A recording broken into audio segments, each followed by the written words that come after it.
ये पहाड़ खूबसूरत तो हैं, खतरनाक कितने हैं? खतरनाक तो संदीप ये बहुत खतरनाक है, बट जब भी SOS कॉल आती है तो अपना काम धंधा छोड़ के आप पहाड़ों की तरफ रुख कर लेते हैं, क्यों?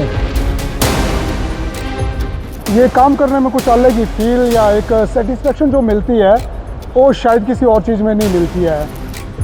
जब रेस्क्यू या कोई सर्च ऑपरेशन के लिए या कोई भी SOS कॉल आती है तो हम लोगों को एक अंदर से ही आती है कि नहीं, यू हैव टू गो। बिना किसी इनकम के आप लोगों की जान बचाए जा रहे हैं। बिल्कुल, हमने आज तक टिल नाउ 96 किए हुए हैं सर्च एंड रेस्क्यू ऑपरेशन। ये ज़्यादातर आउटसाइडर्स या जो भी हमारे एसोसिएशंस के मेंबर नहीं है उनके किए हुए। बहुत सारे रेस्क्यूज आपने स्नो और ग्लेशियर्स के बीच में भी किए, कोई ऐसा किस्सा? बिल्कुल, अभी एक सर्च ऑपरेशन फ्रेंडशिप पीक में हुआ था, जो अभी भी लड़का मिसिंग है, शिमला का था, आशुतोष था। ये लोग क्लाइंबिंग के लिए गए थे, तो उसमें से हम लोग ग्लेशियर के अंदर भी घुसे अप टू 20 फीट या 25 फीट के आसपास, पर अभी तक वो नहीं मिला हुआ है। ये एक चैलेंजिंग रेस्क्यू था। ये लोकेशन आम सड़क से कितनी दूर होती है, और जब ऐसे इलाकों से आपको SOS कॉल्स में हेल्प के लिए, एडमिनिस्ट्रेशन से मदद के लिए कॉल आता है, तो क्या मन में चलता है और किस तरीके से ऐसे रेस्क्यू मिशन कंडक्ट होते हैं? अगर मनाली की बात की तो सोलंग नाला से धुंधी के बीच में हमारे पास 6 अवलांच प्रोन एरिया है। इसमें अभी भी पीछे एक पुलिस की गाड़ी शायद ऑलमोस्ट चपेट में आ गई थी। तो ये एक जो रोड साइड वाले अवलांच प्रोन एरिया है। जितना मूवी में दिखता है रेस्क्यू इस तरीके से कैंपिंग, ऐसी कंडीशंस होती है? भाई मूवी में तो पता नहीं कैसे कैसे करते हो, बट मैं आपको कभी ले जाऊंगा, कोई रियल सिनेरियो होगा तब लगेगा आपको पता ही यार। कुछ एक सर्च ऑपरेशन अभी ऐसे हैं कि जो पेंडिंग है, 2-3 सालों से चल ही रहे हैं। नमस्कार, मैं हूं संदीप सिंह। जी पॉडकास्ट में आपका एक बार फिर से स्वागत है। आज हम एक ऐसी पर्सनैलिटी से बातचीत करेंगे जिन्होंने दुनिया भर के ऐसे लोगों को ज़िंदगी देने का काम किया है, जो ऐसे पहाड़ों पर फंसे थे जहां से किसी को भी रेस्क्यू कर पाना जो है वो सबसे ज़्यादा चुनौतीपूर्ण रहता है। जी हाँ, हम बात कर रहे हैं हिमाचल प्रदेश के ऊंची ऊंची पहाड़ियों पे घूमने वाले उन टूरिस्ट के साथ हुए हादसे की, जिनमें उनकी जानें भी जा सकती थी, लेकिन ये शख्स और इनकी पूरी टीम इन पहाड़ों पर लोगों का सर्च एंड रेस्क्यू मिशन करती है। चलिए बातचीत कर लेते हैं रमेश कुमार से। सबसे पहले आपका स्वागत है। थैंक यू संदीप पॉडकास्ट के लिए। रमेश जी, पिछले कई सालों से हम देख रहे हैं कि आप व्यवसाय पर्यटन का करते हैं, आपके साथी भी व्यवसाय जो है वो पर्यटन का करते हैं, लेकिन जब भी SOS कॉल आती है तो अपना काम धंधा छोड़ के आप पहाड़ों की तरफ रुख कर लेते हैं, क्यों? बिल्कुल संदीप जी, क्योंकि जब भी हमारे को SOS आती है, चाहे हम कोई भी सिचुएशन में हो, हम लोग उस चीज़ को छोड़ के, पता नहीं ये अंदर से ये कॉल आ जाती है कि नहीं आपको जाना है, या फिर ये काम करने में कुछ अलग ही फील या एक सेटिस्फेक्शन जो मिलती है वो शायद किसी और चीज़ में नहीं मिलती है। हम लोग एडवेंचर का काम करते हैं, उसमें भी उतना मज़ा नहीं आता, पर जब रेस्क्यू या कोई सर्च ऑपरेशन के लिए या कोई भी SOS कॉल आती है तो हम लोगों को एक अंदर से ही आती है कि नहीं, यू हैव टू गो। तो कई बार जब भी SOS कॉल आती है सर्च एंड रेस्क्यू के लिए, तो क्या पहले ये समझना ज़्यादा ज़रूरी होता है कि किस मकसद से SOS कॉल आई है, किस ऊंचाई पर, किस जगह पर जो है आपात स्थिति में लोग फंसे हैं, तो उसके बाद प्लानिंग शुरू होती है? इससे जब भी हमारे को कोई SOS कॉल आती है, सबसे पहला होता है हमारा कि उसकी पॉसिबल होगा तो लाइव लोकेशन उसका या करंट लोकेशन हम लोग उससे पूछते हैं, और उससे कम्युनिकेशन करते रहते हैं टाइम टू टाइम, ताकि हम लोगों को उसका भी पता लगे। और प्लस उससे थोड़ा सा जो भी रिस्क असेसमेंट है उससे बारे में भी पूछते हैं कि क्या हुआ है, तो उसके अकॉर्डिंग हम लोग अपनी planning at the same time करते हैं, जो भी टीम रहती है बैकअप में। तो जैसे कॉल आती है सबसे पहले इनसे पूछा जाता है कि लोकेशन क्या है, फिर एट द सेम टाइम अपनी टीम को लोकेट करते हैं, फिर उनसे रहते हैं कांटेक्ट में हमारा कोऑर्डिनेटर कि भाई अगर ऐसा कुछ है तो आप, एक तो 2-3 चीज़ें इसमें ज़रूरी होती है। एक तो उसकी बैटरी को सेव करने के लिए बोलते हैं कि भाई इसको ज़्यादा यूज़ मत करो, लंबा रखो। फिर जैसे हमारे को इसके कोऑर्डिनेट्स मिलते हैं तो फिर एग्जैक्ट लोकेशन का पता लगता है, वहाँ के चैलेंजेस क्या है, कैसे उसको फेस करना है, तो उसके अकॉर्डिंग हम लोग प्लानिंग करते हैं। जिस सर्च एंड रेस्क्यू मिशन पर हम इनसे बातचीत कर रहे हैं, मैं आपको एक बात और बताना चाहूँगा कि हिमाचल प्रदेश में ख़ास तौर पर कुल्लू, लाहौल स्पीति, किन्नौर जैसे इलाकों में बड़ी तादाद में सैलानी जो हैं हाई एंड एडवेंचर का मज़ा लेने के लिए पहुंचते हैं। बड़े बड़े एक्सपीडिशंस हों, ट्रैकिंग एक्सपीडिशन हो या फिर स्कीइंग कोर्स हो, पैराग्लाइडिंग करने के लिए सैलानी जो है ख़ास तौर पर इन तीनों ज़िलों का जो है वो रुख करते हैं। और कई बार ऐसा होता है कि एडवेंचर करने के दौरान हादसे का शिकार ये लोग होते हैं, और उस दौरान जब वहाँ से सैटेलाइट फ़ोन के माध्यम से या किसी भी माध्यम से SOS कॉल स्थानीय पुलिस को हो या फिर प्रशासन को पहुँचता है, तो उसके बाद जो असली चैलेंज शुरू होता है उसमें रमेश जी और इनकी पूरी साथी जो हैं सबसे पहले युद्ध स्तर पर काम करते हैं। और हम ऐसे ही सर्च एंड रेस्क्यू मिशन की बातचीत आज कर रहे हैं। कोई ऐसा किस्सा याद है कि जिसमें खुद को भी डर लगा हो? देखो संदीप जी, पहली बात हो कि जो भी सर्च ऑपरेशन या रेस्क्यू ऑपरेशन होते हैं वो ज़्यादातर ऐसे रोड में तो होते नहीं है, क्योंकि वो तो या तो पहाड़ों में होंगे या नदी में होंगे, तो उसमें रिस्क हमेशा ही रहता है। बट कुछ एक जो रेस्क्यू हमने किए हुआ है वो थोड़े लिमिट से ज़्यादा थे, तो उसमें से एक मैं आपको बियॉन्ड द लिमिट था। हाँ जी, तो उसमें मैं एक आपको बताना चाहूँगा। शायद आपने last year pre world cup हुआ था जो बीड़ में जी, तो वहाँ से बहुत सारे पैराग्लाइडर वहाँ से पैराग्लाइडिंग करके मनाली की तरफ लैंड कर रहे थे। तो उसमें से कुछ एक एक्सीडेंट्स हुए थे। उसमें से एक एक्सीडेंट हुआ था हमारा पतालसू पीक के आसपास, जो कि 3900 मीटर के आसपास एक बीच पहाड़ में फंस गया था। तो जैसे ही उसके लोकेशन और कोऑर्डिनेट्स और कॉल आई थी, तो हमने सर्च ऑपरेशन या फिर इवैक्यूएशन प्लान तैयार करके उसको गए थे। तो लेकिन इसमें सबसे बड़ा चैलेंज ये था कि ये जो पूरा ऑपरेशन था ये रात को हुआ था, तो ये रात में हो रहा था। तो इसमें एक तो अननोन एरिया था, स्टीपी सेक्शन था, और जब हम उसके पास पहुंचे तो पहुंचने का अलग चैलेंज था, उसके बाद उसको लाना इससे बड़ा चैलेंज था। कितना किलोमीटर पैदल चले? ये संदीप किलोमीटर के हिसाब से तो कम था, but we started from 2500 meter से 3900 मीटर। 900 मीटर जो एलिवेशन था वो ज़्यादा था। तो हमने 6 घंटे क्लाइम किया था, तब पहुँचे थे, उसको फर्स्ट एड किया था, फिर देखा उसका जो भी उसके फ्रैक्चर असेस किया। उसमें से दिक्कत ये थी कि एक तो स्टीप डाउन था, और जो पैराग्लाइडर इंजर्ड हुआ था उसका एक तो नी टूटा हुआ था, दूसरा जो थाई की जो मेन बोन है वो ब्रोक हो गई थी, दोनों पैर की अलग अलग। तो डाउन में हमारे को चैलेंज ये आ रहा था कि बॉडी का वेट हमेशा नीचे जाता है जब डाउन जाएंगे, तो उसको स्टेबल करने के लिए ये सबसे बड़ा चैलेंज था कि यार इसको दर्द भी हो रहा है, हड्डियाँ भी टूटी हुई है, तो इसको कैसे लाना है। तो ये बहुत बड़ा चैलेंज रहा। प्लस मैन फोर्स हमारे पास कम था उस टाइम पे, नीचे तो गांव वाले लोग आए हुए थे, बट जो मैन वाला स्टिपी सेक्शन था वहाँ पे हम ज़्यादा लोगों को ले नहीं जा सकते थे, क्योंकि एक तो नैरो था, जगह कम थी, काम करने के लिए भी कम था। तो ये बहुत चैलेंजिंग था, पर जैसे कैसे हम लोगों ने धीरे धीरे उसको नीचे लाया, और हम लोग सुबह 5 बजे सोलंग विलेज में पहुँचे, और वहाँ पे हमने एम्बुलेंस को उसको सौंप दिया, और फिर इसको कुल्लू सिविल हॉस्पिटल में रेफ़र किया था। तो आज ठीक है? आज वो ठीक है, एंड अभी भी हमारे को मैसेज करता है कि यार आप लोगों की वजह से मैं बच गया। और वो पायलट था? ये था जी स्लोवेनिया या कुछ तो एक कंट्री है शायद, वहाँ का था ये जी। तो अभी भी उसको सरप्राइज़ हो रहा है था कि यार हमने सिर्फ विदेशों में सुना है कि इतना फास्ट इवैक्यूएशन होता है, क्योंकि उनके पास हेली सर्विसेज बहुत अच्छी है। ग्राउंड रेस्क्यू के बारे में उनको इतना एक्सपेक्ट नहीं था कि इतने जल्दी लोग आएंगे और इतने जल्दी मेरे को इवैक्यूएट करके सेफली हॉस्पिटल छोड़ेंगे। तो अभी वो बहुत अच्छा कर रहा है, सही है, अभी उसका रिकवर हो गया, 2-3 मल्टीपल ऑपरेशंस हुए उसके, अभी ठीक है वो।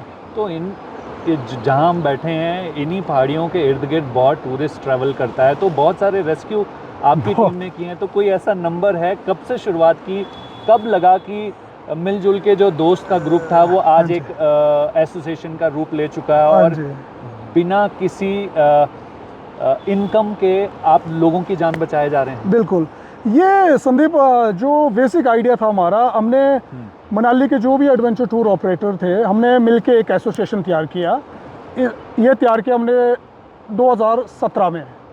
तो जैसे जैसे काम आगे बढ़ता गया एसोसिएशन का, लोगों की ट्रैकिंग ग्रुप चलते रहे, तो फिर हमारी एक मीटिंग हुई कि यार क्यों ना इसको एक एसोसिएशन के एक रेस्क्यू विंग को तैयार किया जाए, ताकि जो भी हमारे मेंबर्स एसोसिएशन के उनके लिए रेस्क्यू टीम हमेशा अवेलेबल रहे। तो बेसिकली जो हमारा प्लान था सिर्फ एसोसिएशन के मेंबर्स के लिए टीम को फॉर्म करने का था, लेकिन ये आप या प्रोफेशनली बोलो या कुछ बोलो, आज तक हमने हमारे मेंबर्स के एक भी सर्च और रेस्क्यू नहीं किया हुआ है। जितने भी आज तक किए हमने आज तक टिल नाउ 96 किए हुए हैं सर्च एंड रेस्क्यू ऑपरेशन। ये ज़्यादातर आउटसाइडर्स या जो भी हमारे एसोसिएशन के मेंबर नहीं है उनके किए हुए तो हैं। आपसे कौन कांटेक्ट करता है? यूजुअली या तो पुलिस एडमिनिस्ट्रेशन करता है, एसडीएम मनाली करते हैं, या फिर डायरेक्ट कॉल भी आती है। तो उसके बाद हम लोग एडमिनिस्ट्रेशन को इन्फॉर्म करते हैं कि हमारी टीम यहाँ पे मूव हो रही है या वहाँ पे मूव हो रही है, तो उस हिसाब से चलता है। ये पहाड़ खूबसूरत तो हैं, खतरनाक कितने हैं? ख़तरनाक तो संदीप ये बहुत ख़तरनाक है, बट हमारी एज ए रेस्क्यू, अगर मैं कोई रेस्क्यू टीम को लीड कर रहा हूँ तो सबसे पहली प्रायोरिटी हमारी रहती है कि अपनी टीम को सेफ गार्ड करें। उसके बाद जो विक्टिम है या जो इंजर्ड है उसको इवैक्यूएट करें। तो ये तो जो रेस्क्यू की बात आपने कही, ये बिल्कुल ग्रीन कार्पेट और इस तरीके के एटमॉस्फेयर में था, लेकिन बहुत सारे रेस्क्यूज़ आपने स्नो और ग्लेशियर्स के बीच में भी किए। कोई ऐसा किस्सा? बिल्कुल, अभी एक सर्च ऑपरेशन फ्रेंडशिप पीक में हुआ था, जो अभी भी लड़का मिसिंग है, शिमला का था, आशुतोष था। ये लोग क्लाइंबिंग के लिए गए थे, तो अवलांच आने की वजह से ये अभी भी मिसिंग है उस एरिया में। तो उसमें हमने 6-7 दिन का डिफरेंट टाइम पे सर्च ऑपरेशन तैयार किया था। तो उसमें से हम लोग ग्लेशियर के अंदर भी घुसे अप टू 20 फीट या 25 फीट के आसपास, पर अभी तक वो नहीं मिला हुआ है। ये एक चैलेंजिंग रेस्क्यू था। दूसरा, बर्फ़ में अवलांच में तो 2-3 रेस्क्यू किए हुए हैं। जो रेस्क्यू तो क्या बोल सकते हैं, बॉडी को इवैक्यूएट किया, क्योंकि अवलांच में तो जो भी लोग आते हैं तो या तो विद इन टाइम में अगर नहीं निकाला तो मर ही जाते हैं। तो इनको बॉडी को रिकवर किया था। लास्ट ईयर का एक है जो जगतसुख नाले में कोई हाइड्रो प्रोजेक्ट का काम चला था, वहाँ पे एक जेसीबी ड्राइवर विद मशीन के साथ अवलांच में आया था, तो उसको निकाला था, बॉडी को निकाला था 2 दिन के बाद। तो क्या मन में चलता है जब एवलांच में कोई दब जाता है, ग्लेशियर के क्रेवास में कोई जो है स्लिप होके गिर जाता है, तो सबसे पहले मन में क्या चलता है? क्योंकि जब कॉल आता है तो आप ज़्यादातर मनाली और इसके आसपास के एरिया में होते हैं, और जब जिस लोकेशन में ये इंसिडेंट होता है वो बहुत दूर होती है, और ऐसी लोकेशन तक ऑन फुट पहुंचना कितना चुनौतीपूर्ण है, और उसके लिए आपको और आपकी टीम को भी तो फिट रहना पड़ता होगा। बिल्कुल बिल्कुल, टीम को तो ऑब्वियसली फिट ही रहना पड़ता है, नहीं तो आपको रेस्क्यू कॉल या एसओएस कॉल का कभी भी, ये तो कभी भी आ सकती है, इसमें तो कोई है नहीं, वो किसी का कंट्रोल तो है नहीं, कभी भी आ सकता है। अभी भी आ सकती है कॉल कि भाई ऐसा हो गया तो आज जाना पड़ेगा। यस, टीम को फिट होना पड़ेगा। और जो हमारी टीम में है अभी तक वॉलंटियर बेसिस पे हम लोग जो ऑन ऑफ है 20 लोग हैं। बाकी जो वॉलंटियर बेसिस पे काम कर रहे हैं वो 200 के आसपास है ऑल ओवर डिस्ट्रिक्ट में। हाँ, जो हमारी जो रेस्क्यू टीम है, जो हम लोग रेगुलर जाते हैं 20 लोग, उनके लिए हम लोग तरह तरह के वर्कशॉप करवाते हैं, उनके लिए फर्स्ट एड कोर्सेज करवाते हैं। तो ये जो हमारा रिफ्रेशर कोर्सेज हम लोग अपने आप से करते रहते हैं, तो उससे हमारी टीम का भी बूस्टअप हो जाता है, वो टच में भी रहते हैं। फिर फिज़िकली फिट तो रहना ही पड़ता है। वर्कशॉप में हम ऐसे सिनेरियो देते हैं जिनसे उनको मेंटली प्रिपेयर भी होना पड़ता है। तो जो भी वर्कशॉप होते हो almost scenario based, real scenario based workshop होते हैं वो। तो वैसे उस तरह से अपनी टीम को हम एक फिट लेवल पे रखते हैं। बिल्कुल, जो सवाल मैंने किया था एक बार फिर से दोहराऊंगा, क्योंकि बहुत सारी ऐसी लोकेशंस हैं जहाँ पर एवलांच में लोग दब जाते हैं, क्रेवासिस में जो हैं वो दब जाते हैं। ये कौन सी लोकेशन होती है? क्योंकि लोगों को जानना बहुत ज़रूरी है, क्योंकि एक आम इन्फॉर्मेशन मिलती है कि लोग एवलांच में दब गए, क्रेवासिस में जो हैं वो फंस चुके हैं, लेकिन ये लोकेशन आम सड़क से कितनी दूर होती है? और जब ऐसे इलाकों से आपको एसओएस कॉल्स में हेल्प के लिए, एडमिनिस्ट्रेशन से मदद के लिए कॉल आता है, तो क्या मन में चलता है और किस तरीके से ऐसे रेस्क्यू मिशन कंडक्ट होते हैं? देखो संदीप, जो अवलांचेस है ये तो जब विंटर यहाँ पे बर्फ़ पड़ती है मनाली में, अवलांचेस तो कहीं से भी आ सकता है। इसका एक ग्रेडियंट लेवल होता है जो जहाँ कहीं से भी आ सकता है। तो जो ज़्यादातर अवलांचेस जो हमारे अवलांच प्रोन एरिया है, अगर मनाली की बात किए तो सोलंग नाला से धुंधी के बीच में हमारे पास 6 अवलांच प्रोन एरिया है। इसमें अभी भी पीछे एक पुलिस की गाड़ी शायद ऑलमोस्ट चपेट में आ गई थी। तो ये एक जो रोड साइड वाले अवलांच प्रोन एरिया है। बट अगर आप ऊपर ट्रैकिंग में जाते हैं तो ट्रैक्स का एक ये है कि ट्रैक्स एक टाइम के बाद खुलते हैं, उसमें अवलांच का उतना खतरा नहीं होता, तब तक स्नो का कॉम्पैक्ट हुआ होता है। बट हाँ, जो ये एक्सपीडिशंस आते हैं, जैसे अपने शेतीदार है, मनाली पीक है, अपना फ्रेंडशिप पीक है, हनुमान टिब्बा है, ये लोग जब लोग इस एरिया में क्लाइंबिंग के लिए जाते हैं तो अवलांच कभी भी आ सकते हैं। डिपेंड करता है स्नोफॉल के ऊपर, या फिर आपको जाने से पहले वेदर फोरकास्ट करना पड़ेगा, या फिर उसका थोड़ा सा एरिया का जानकारी लेनी पड़ेगी, कब आपको जाना है, कब आपको डिसेंड करना है या नहीं करना है। तो वैसा ये किस्सा हुआ था 2 साल पहले, हमारे यहीं जगतसुख से लोकल लड़के बेचारे 4 लोग थे, उनमें से 2 तो अवलांच में आके उनकी 1 हफ्ते के बाद डेड बॉडी निकाली थी। बट 2 लोगों को हमने विद इन 8 आवर्स में हम लोग उनके पास पहुंचे थे, तो उनको इवैक्यूएट किया था वहाँ से। तो कितना चुनौतीपूर्ण था, मतलब किस तरीके की कंडीशंस जो हैं वो आपको और आपकी टीम को, क्योंकि खुद को भी सेव करना है और जिसके लिए बचाने के लिए गए हैं उसको भी टाइम से बाहर बिल्कुल, निकालना है बिल्कुल। और वापस लाना भी बहुत चुनौतीपूर्ण है। बिल्कुल, ये संदीप, ये हमेशा चुनौतीपूर्ण रहता है, क्योंकि एक तो कंडीशन एक्सट्रीम होती है, अवलांच आए होते हैं, और एक अवलांच तो आया हुआ उस एरिया में, दूसरे का भी आपको क्या पता है कि कितना लूज़ है ऊपर। तो ये सारा चीज़ आपको कैलकुलेशन करना पड़ता है, या फिर आप कोई रेकी करने जा सकते हैं, या फिर अगर जिन लोगों को आपने इवैक्यूएट किया हुआ अवलांच से, तो उनको इमीडिएटली आपको जितना जल्दी हो सके नीचे लाओ, हॉस्पिटल लाओ। आपको पता नहीं है कितना इंजर्ड हुआ है, कितना डैमेज हुआ है। बट हाँ, जब कॉल आती है इस तरह की, तो आपको जितना जल्दी हो सके, क्योंकि आपको पता है कि जो लोग अवलांच में आए हुए हैं या फिर वो अभी तक ठीक है, तभी तो आपको कॉल आ रहा है, तो जितना जल्दी हो सके आप पहुंचो उनके पास, तो आप उनकी लाइफ को सेव कर सकते हैं। जितना डिले करेंगे, जितना लेट करेंगे, उतना सर्वाइवल के चांसेस कम होते हैं, या फिर नहीं भी बच सकते हैं। तो ये है। तो जब आप रेस्क्यू करने के लिए जाते हैं, तो ख़ास तौर पर विंटर एरियाज़ के रेस्क्यू जिस बारे में हम बात कर रहे हैं, जैसे फ्रेंडशिप पीक, शेतीधार या इसके आसपास की पीक्स में, तो इनका ऑल्टीट्यूड कितना रहता है और टेम्परेचर कितना रहता है, और जो इक्विपमेंट आप पहन कर जाते हैं, शूज़ से लेकर जैकेट से लेकर बाकी के गेयर्स तक, क्या वेट रहता है और किन बातों का ख्याल आप रखते हैं कि आपके बैग में जो है ना ये चीज़ें होना बहुत ज़रूरी है? बिल्कुल संदीप, सबसे पहले तो जो हमारी अपनी क्लोथिंग होती है, जो रेस्क्यू एज ए रेस्क्यूर्स, हमारे पास कुछ एक किट होती है हमारे पास बनी हुई, जो कि हम लोग चाहे वो रिवर में हो, चाहे वो स्नो में हो, करवास में हो, कहीं पे भी एक्सीडेंट हुआ या रेस्क्यू करने जाता है, वो चीज़ हमारे पास रहती है। इसमें 2-3 चीज़ें होती है। एक तो फर्स्ट एड होता है, दूसरा हमारे पास नाइफ होते हैं, और तीसरा जो हमारी क्लोथिंग है, शूज़ है, ये प्रॉपर होनी चाहिए, ताकि अगर हम कोई एक्सट्रीम वेदर कंडीशन में जा रहे हैं तो अपने आप को नहीं कोल्ड हो, या फिर कुछ एक एक्स्ट्रा चीज़ें रखते हैं ताकि जो इंजर्ड पर्सन है उसको नीड हो। मैक्सिमम टाइम हम लोगों ने उनके कपड़े चेंज किए हैं, सॉक्स चेंज किए हैं, जूते चेंज किए हैं। तो ये चीज़ें हमारे को कुछ एक एक्स्ट्रा ले जाना पड़ता है। वेट कितना? वेट डिपेंड्स, क्योंकि सर्च ऑपरेशन, देखो संदीप, सर्च ऑपरेशन में ये एक तुक्के वाली बात होती है कि शायद आज आके आज भी मिल सकता है और 1 महीने बाद भी मिल सकता है। कुछ एक सर्च ऑपरेशन अभी ऐसे हैं कि जो पेंडिंग है, 2-3 सालों से चल ही रहे हैं। तो ये एक कुछ नहीं बोल सकते कि कितना दिन लगेगा। बट हाँ, अगर आपको पता है आपकी लोकेशन है, बंदा दिख गया है, तो जितना अब आज की डेट में अगर बात करें, जो गियर है या फिर जो हमारी टेक्निकल चीज़ें हैं, तो काफ़ी लाइट वेट है।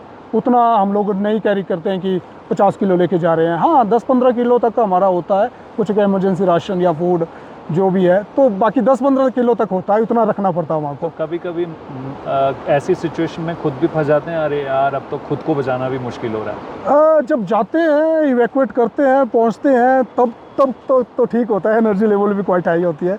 जब नीचे आते हैं तब लगता है कि यार अब थक गए, अब रेस्ट चाहिए था। एक बार का किस्सा बताता हूँ मैं आपको। हमने यहाँ पे मनाली में कलामाडू करके एक जगह है, वहाँ पे 2 लोकल लड़के चले गए ट्रैक पे। तो आते आते उनको अंधेरा हो गया। I think they started late, तो आते भी लेट ही हो गए वो बेचारे। तो उन्होंने नदी का साउंड सुना, रिवर का, कि भाई ये शॉर्टकट रास्ता है तो यहाँ से चलेंगे, जैसा मूवियों में देखते हैं, जैसे मूवियों में देखते हैं। हाँ, नदियों के साथ चलो। बिल्कुल, मैन वर्सेस वाइल्ड या जो भी बियर गिल है, वो बताता है कि नदी के साथ। बट यहाँ का जो हमारा ज्योग्राफिकल कंडीशन ऐसा है संदीप, यहाँ पे वी ऑलवेज टेल पीपल कि यार नदी को कभी फॉलो मत करो भाई, क्योंकि यहाँ से तो साफ है, ठीक है, ब्यास नदी तो चलो फॉलो हो जाएगी, बट अगर ऊपर वाला कहीं पहाड़ वाला 2 मिनट तो सही है फ्लैट, आगे इतना 100 मीटर का ड्रॉप आ जाता है, क्या करेंगे, फंस गए ना। तो उन लड़कों के साथ भी वैसा ही हुआ। तो उनमें से एक लड़के ने ट्राई किया कि भाई ठीक है मैं चेक करता हूँ आगे क्या है। तो उसने अपना बैग फेंका एंड आगे एक कहीं बालकनी जैसे टाइप की थी और उसमें स्नो था, तो उसने बैग फेंका, बैग टिक गया। तो उसको लगा कि बैग टिक गया तो शायद मैं भी जंप मार के मैं भी टिक जाऊँ, उसने भी जंप दिया। तो वो बेचारा वहाँ पे बैग की जगह नहीं टिका पर वो स्लाइड होकर नीचे गिर गया और उसके आगे 100 मीटर का ड्रॉप था। तो ही जस्ट फेल डाउन और गायब हो गया, तो नीचे कहीं घुस गया था। तो उसका जो फ्रेंड था उसने उसको आवाज़ लगाई कि भाई क्या है, कोई रिस्पांस नहीं आ रहा है। तो इमीडिएटली उसने किसी को गांव में किसी को फ़ोन किया, तो गांव वाले ने हमको फ़ोन किया कि ऐसा ऐसा हुआ। तो हमने एकदम से उसका नंबर लेके उसको बोला कि भाई तू कहीं भी मूव मत कर, जहाँ पे है तू वहीं बैठा रहे। तो वो बेचारा वहीं बैठा रहा। तो जब हमारी टीम वहाँ पे पहुँची, वहाँ पे 2 टीमें गई, एक ऊपर वाली टीम गई जो जिसके कोऑर्डिनेट्स या जिससे बात हो रही थी वहाँ तक, और दूसरी टीम गई दूसरे बंदे को ढूंढने जो। तो 3-4 बजे के आसपास हमने उनको ढूंढा और उसको जब वापस लाया दोनों को, तो तब तक 6 बज गए थे। और उस दिन मनाली में इलेक्ट्रिकल कट लगा हुआ था जिस दिन, दूसरे दिन, तो सबके फ़ोन स्विच ऑफ थे। तो 11 बजे मेरे रूम में कोई नॉक करता है कि उठो उठो भाई, मतलब क्या हुआ भाई। उधर को कॉल आया कि भैया लेफ्ट साइड को क्लाइंबिंग में कोई बंदा गिर गया तो उसको भी लाना है।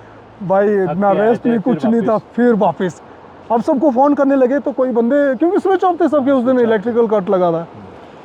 फिर जैसे कैसे 4 बंदे पहुंचे हम वहाँ पे साइट पे, फिर देखा कि बंदा तो यार वो बेल्जियम का था और 1 क्विंटल 20 किलो, और हम 4 बंदे और रात को पूरे थके हुए 120 केजी। और जब हमने उसको स्ट्रेचर में डाला तो हमारा स्ट्रेचर मतलब ऐसा हाफ हो रहा था। तो जैसे कैसे उस बेचारे को भी लाया, फिर हॉस्पिटल में एडमिट किया। तो तब तक पता लग गया था, तब तक दूसरे लोग भी आ गए थे। तो उसको भी ये होता है कि ऐसा मतलब कंटिन्यूसली भी हो जाता है ये कभी कभी। एक और किस्सा बताता हूँ मैं आपको। हम लोगों ने एक यहाँ से एक ट्रैक जाता है बड़ा बंगाल को, सबसे बड़ा ट्रैक, हाँ जी हाँ जी, टफ ट्रैक माना जाता है। उसमें 2 पासेज आते हैं। पहला आता है कालियन, उस ट्रैक में लगते हैं 12 दिन, एक साइड को, वन साइड को 12 दिन। तो उस ट्रैक में हमारे उस ट्रैक से कॉल आया कि भाई एक बेल्जियन है लड़का है और एक कोई चेन्नई की लड़की है। तो चेन्नई की लड़की को स्नो ब्लाइंडनेस हुआ है, तो 4 दिन से एक जगह ही बैठे हुए हैं और उनके पास खाने को कुछ नहीं है। तो हमारी टीम ने, संदीप आप विश्वास नहीं करेंगे, 36 आवर्स में continuously without any break sleep कुछ नहीं, 36 घंटे में हम लोगों ने उनको इवैक्यूएट किया था। 36 घंटे कंटिन्यूसली। टॉप ऑलमोस्ट 5000 मीटर था, उसको 2 बार क्रॉस किया 36 घंटे में। एक बार जाना फिर वहाँ से वापस लाना। वो तो स्नो ब्लाइंडनेस से उसको तो दिख नहीं रहा था कुछ। चैलेंज ये था कि उसको कैरी करके लाना था, चलने लायक उसको पता नहीं लग रहा था, क्योंकि 5 दिन से वो एक जगह लेटी हुई थी। तो उसके हाथ पैर ना पूरे ऐसे नम जैसे हो गए थे, तो उसका कंट्रोल नहीं था बॉडी पे। तो उसको उठा के लाना फिर, तो उठा के लाया। रात को जब हम टॉप पे पहुँचे तो बर्फ़ लगी थी। ये हो गया, फिर एक तो ऐसे ही लगे हुए हैं, दूसरा फिर रात को बर्फ़ भी। ओ बाबा इतना बुरे हाल हुए उस ट्रैक में। पर या finally we got back to after 36 hours. Road side पे एम्बुलेंस थी, वहाँ पे हमारे दोस्त लोग थे, हमारी टीम के सपोर्टर थे, तो उन्होंने चाय कॉफ़ी सब कुछ देके तब मूवी में दिखता है रेस्क्यू इस तरीके से, कैंपिंग, क्या ऐसी कंडीशंस होती है? भाई मूवी में तो पता नहीं कैसे कैसे करते हो, बट मैं आपको कभी ले जाऊंगा, कोई रियल सिनेरियो होगा तब लगेगा आपको पता यार। एक सर्च एंड रेस्क्यू में तो हाँ, आप एक सर्च एंड रेस्क्यू में गए थे, देखो हमारे साथ। हाँ जी, कॉफलाज और ये सारा। हाँ जी हाँ जी हाँ जी।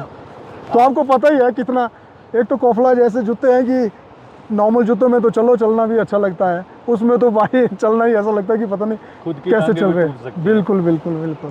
तो मैं वही बोल रहा था कि जैसा मूवियों में दिखाते हैं, शोज़ में दिखाते हैं, क्या ऐसा ही माहौल रहता है? क्योंकि दर्शक आपकी ये ज़रूर सुनना चाहेंगे कि आपकी स्माइल के पीछे जो चुनौती भाई अब चुनौतियाँ तो टीम को ही पता होता है, क्योंकि ये कोई स्क्रिप्टेड तो है नहीं। अब हम लोग कई बार ऐसा होता है कि लैक ऑफ इक्विपमेंट भी हो जाते हैं, कई बार चीज़ें आपके फेवर में नहीं होती है, कई बार कुछ अलग सिनेरियो हो जाता है। तो आपको एज ए रेस्क्यू हर कंडीशन को अपने माइंड में रखे ना, आपका ऐसा माइंड सेटअप होना चाहिए, नहीं यार ठीक है जो भी है मुझे इसी से करना है। तो ये जो हम लोग वर्कशॉप करवाते हैं बार बार सिनेरियो बेस्ड, तो इन चीज़ों से हमारे टीम को ना काफ़ी इनका मोरल भी बूस्ट हो जाता है। फिर तो घर वाले आपको शाबाशी देते हैं कि गालियाँ? घर वाले नहीं बोलते हैं लकीली कुछ, उनको भी अच्छा लगता है कि एज लॉन्ग हम लोग अगर सेफ साइड से चलते हैं तो बिल्कुल यार। देखो संदीप, सबको टेंशन तो सबको रहती है कि भाई यार ऐसे ऐसे काम कर रहे हैं, रिवर में घुस रहे हैं, कोई पहाड़ों में जा रहे हैं। बट मैं आपको हॉनेस्टली बता दूं, अगर जब भी हम लोग रेस्क्यू जाते हैं, हम लोग कभी भी आंख बंद करके कहीं पे भी जंप नहीं मारते हैं। वहाँ को पता है कि कितना कैलकुलेटेड रिस्क है, कितना जाना है, कहाँ तक हमारी टीम की कैपेबिलिटी है, कहाँ तक हम लोग प्रोफेशनल है, कहाँ से हम लोगों को वापस रखना है, ये सब चीज़ें देख के हम लोग घुसते तो हैं। कई बार रेस्क्यू में एयर सपोर्ट भी मिलता होगा। संदीप, एयर और स्पोर्ट का ऐसा है, ज़्यादातर ज़्यादातर देखो एयर स्पोर्ट का क्या है, अगर तो यहाँ पे कोई प्राइवेट हेली है तब तो मिलेगा एयर स्पोर्ट, बट डिपेंड करता है कि पे कौन करेगा। क्योंकि हमारी ऑर्गेनाइजेशन एक ऐसी है, हम लोग तो वॉलंटियर बेसिस पे, हम तो किसी से कुछ चार्ज नहीं करते हैं, हम तो सारे वॉलंटियर है बेचारे, जो काम करने वाले भी है। फ्री ऑफ कॉस्ट हाँ, एसोसिएशन के पास फंड भी जितना होता है उतना हम लोग यूज़ करने की कोशिश करते हैं, नहीं होता तो फिर मांगते हैं मेम्बरों से, दे दो वही चाहिए। तो हाँ, जो अगर गवर्नमेंट का अगर आप बोलें स्पोर्ट हेली, मेरे को लगता है जब तक गवर्नमेंट का हेली यहाँ पहुँचेगा तब तक बंदा मर भी सकता है। तो हम लोग ज़्यादातर विश्वास करते हैं अपने पैरों पे ही कि भाई जितना जल्दी आप ग्राउंड रेस्क्यू पहुँचो तो तो आपको लगता है कि आने वाले समय में जिस तरीके का काम आप और आपकी पूरी टीम कर रही है, और भी अलग अलग, चाहे पुलिस हो या फिर आईटीबीपी हो, इंडियन आर्मी की भी मदद ली जाती है, तो ऐसे जो ये जोखिम भरे काम है उसमें एयर सपोर्ट मिल जाए तो और फास्ट काम और बिल्कुल, जल्दी से सेफ तरीके से बिल्कुल, लोगों को बिल्कुल, बचाया जा बिल्कुल, सकता है? बिल्कुल, बिल्कुल। देखो संदीप, अगर जहाँ हम लोग यहाँ से अगर हम सपोज ब्रिगू साइड जा रहे हैं कोई रेस्क्यू ऑपरेशन के लिए, तो वहाँ पहुँचने के लिए हमको कम से कम 5-6 घंटे लगेंगे, ठीक है, जो स्पॉट तक पहुँचने के लिए। तो अगर 5-6 घंटे वाली जो एनर्जी या जो हमारा फटीक पड़ेगी, तो अगर हेली से आप विद इन 2 मिनट में पहुँचेंगे तो जल्दी भी इवैक्यूएशन होगा और बंदे के सर्वाइव के चांसेस भी ज़्यादा बढ़ेंगे उसको। तो एयर इवैक्यूएशन का डेफिनेटली फ़र्क तो है। फ़र्क तो है, बिल्कुल। चलिए, बातें तो बहुत सारी करनी थी क्योंकि बहुत सारे किस्से आपसे हमने सुने हैं, पर कोशिश की कुछ किस्सों को हमारे व्यूअर्स तक पहुंचाया जाए। आपका समय देने के लिए बहुत बहुत धन्यवाद। Thank you Sandeep. तो ये एक ऐसे रेस्क्यूअर हैं जो अपनी आप बीती सुना रहे हैं। यही आप बीती आप तक पहुंचाने के लिए हमने पॉडकास्ट में आज इन्हें बुलाया था। आज की बातचीत में बस इतना ही। जल्द मुलाकात होगी अगले जी के पॉडकास्ट में। Thank you so much.